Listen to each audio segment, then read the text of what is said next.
Gibson Performance Exhaust has invited us behind closed doors as they install and test a catback exhaust with shorty headers on a Ford F-150. A baseline dyno run will give us the numbers we need to compare the stock exhaust with the bolt-on Gibson system. On all the new vehicles, the OBD2 computers, there's really only so much power you can actually gain from doing bolt-on performance.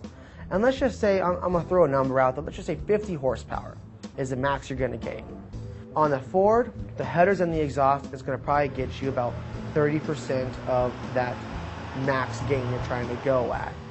Vehicles do vary, but the Ford does have a lot of room for improvement because they tried to keep it quiet as possible. So they have restricted it quite a bit. And it's allowing us to do quite a bit of improvement. After laying down 241 peak horsepower and 260 pound-feet of torque, our box stock Ford F-150 FX4 is ready for surgery.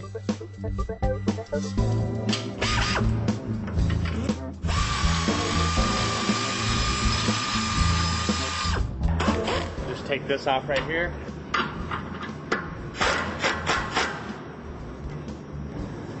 And then you just gotta wiggle this thing out. And you just kind of push this. Yeah, it just kind of gets out of your way so you get more room to get up in there. Now that the Y-pipe and cats are out of the way, one of the truck's skid plates is removed to allow access to the tailpipe and muffler. Once the pipe clamp is loose, a pry bar is used to leverage them from their rubber mounts.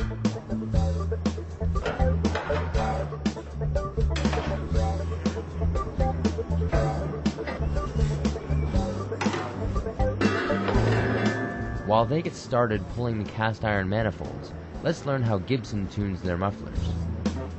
This is what we call an offset muffler, where basically the inlet is offset from the outlet. So this piece would slide onto here and be pressed into that case. So if you look here, the inlets are offset from the outlets. Now you can adjust the flow by having the outlet pipe bypass these inlet pipes. Now obviously the more you slide it on, the more restriction you're going to create. The more you pull it out, the more flow you're going to get. Some mufflers will have gaps here, some mufflers will completely bypass each other. That's where we get the term bypass chambered muffler. It's easy to make a system loud and perform well. The hard part is making it be more on the quiet side and perform well. And that's kind of what you use these louvers and the location of the chambers inside the muffler to get to that point where you want to be, which is a good mellow sound, nothing annoying, but give you a good power and torque curve, and in the long run benefits you in fuel economy as well. Back in the shop, the new shorty headers wait for the last bolts to be removed from the old manifolds. A stock manifold is very restrictive, just like a stock exhaust or a stock muffler. There's a lot of resistance there. Normally we can increase the amount of flow on a stock manifold 50 to 70 CFM per side. I mean, we can increase the flow 200 CFM and make it run wide open, and you're going to see a good horsepower increase. You're going to see the horsepower increase at a high RPM.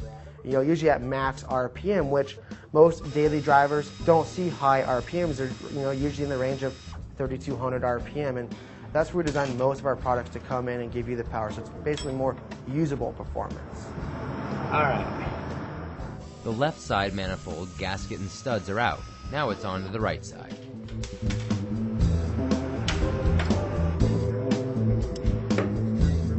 Uh, 90% of the products on the market are all street legal, smog legal.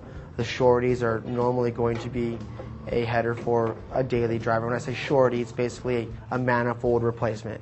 You pull your stock manifold off and bolt the header directly to your factory Y pipe and to the head. Here's a nice detail. The headers have slots instead of holes along the top. This allows you to use the header bolts to hold the gaskets in place while you slide in the header, and everything lines up. Let's see it in action. Okay.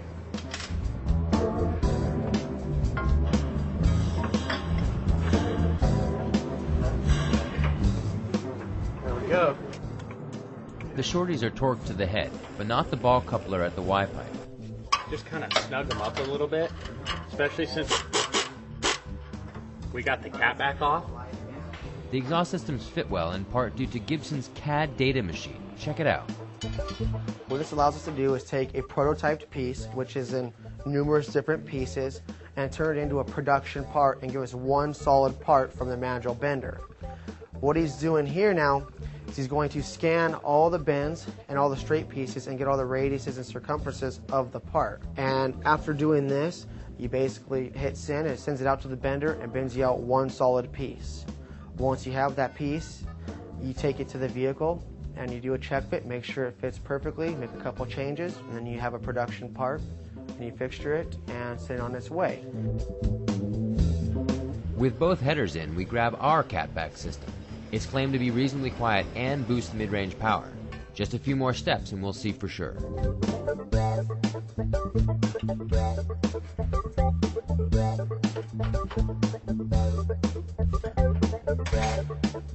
It's recommended that we have 2 inches of overlap inside the muffler, both on the inlet and the outlet side.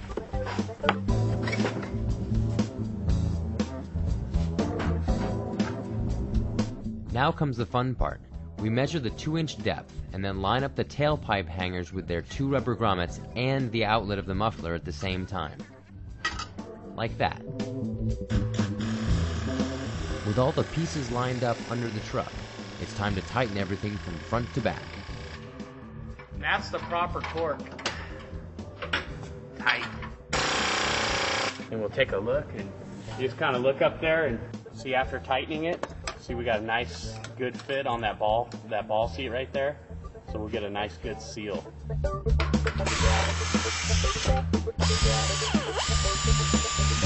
The clamp on. I'm going to show you a little trick here. Is we clamp it right like this way. Okay. And you spin it 180. And what this does is it makes sure you get a good clamp on it and it stays tight and everything. And if you notice, you see how I put the clamp is I put it close enough to the edge. You know what I mean? Because the pipe's all the way into here.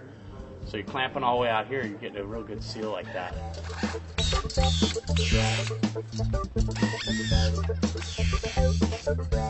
Slide our tip on. And you can put it out, in or out, whatever your preference is. Tighten her up. We're good to go.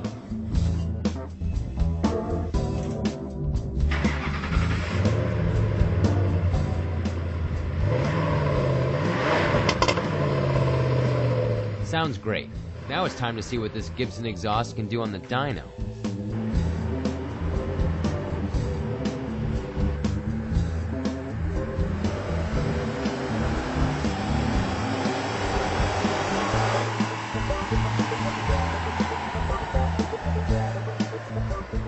We use both bolt-on shorty headers that bolt up to the factory manifold and a cap back which bolts up behind the cap back. By doing both these modifications, we're showing about 13 horsepower and roughly 30 foot-pounds of torque between 3,100 RPM and 4,200 RPM. This just kind of goes to prove that sound doesn't necessarily mean power. This system's a fairly quiet system. It's in fact only 2 decibels louder than the stock system, so really it's not much of a noticeable difference, but the power is where you're going to see, feel the difference.